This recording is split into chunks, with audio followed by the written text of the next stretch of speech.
Do you ever get that gut feeling that you just know that someone is lying to you, but you're not completely sure? I'm going to give you 5 things to look for the next time you feel like someone is lying to you. That is, unless you're dealing with a narcissist, then just know that everything that comes out of their mouth is typically a lie. The number 1, and this is a piece of advice that I have followed and it's never steered me wrong.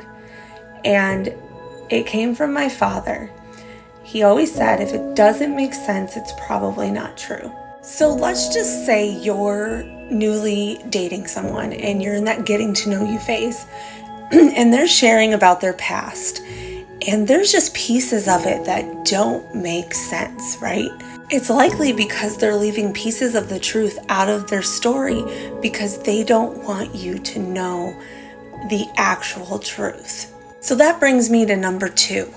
Look for inconsistencies in their story. How do you do that?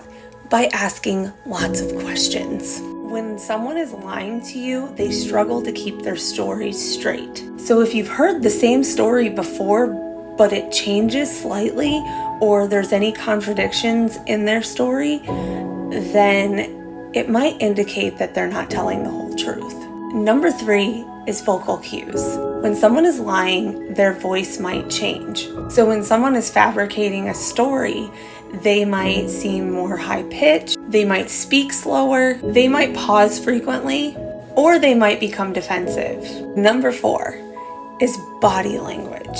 So if you notice any discomfort, or maybe they seem nervous, or they're avoiding eye contact, or maybe they're fidgeting or crossing their arms, any of those gestures could indicate that they might be feeling anxious because they're not telling the whole truth. And number 5 is avoiding direct answers or telling overly elaborate stories. Telling overly elaborate stories can indicate deception, but when they avoid direct answers and give you vague answers instead, or overly detailed answers, that can indicate deception. You might also notice deflections where they're steering the conversation away from the topic to get it off of that topic and onto something else.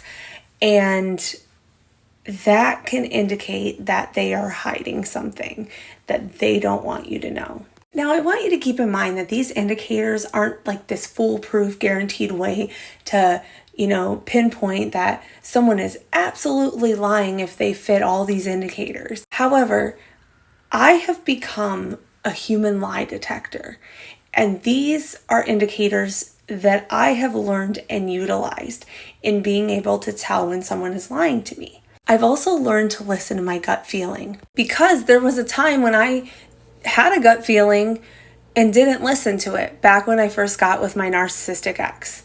And had I listened to my gut feeling when I knew something was off, I knew pieces of his story didn't make sense, but I ignored it. And had I listened to my gut feeling, I would have avoided years of hell.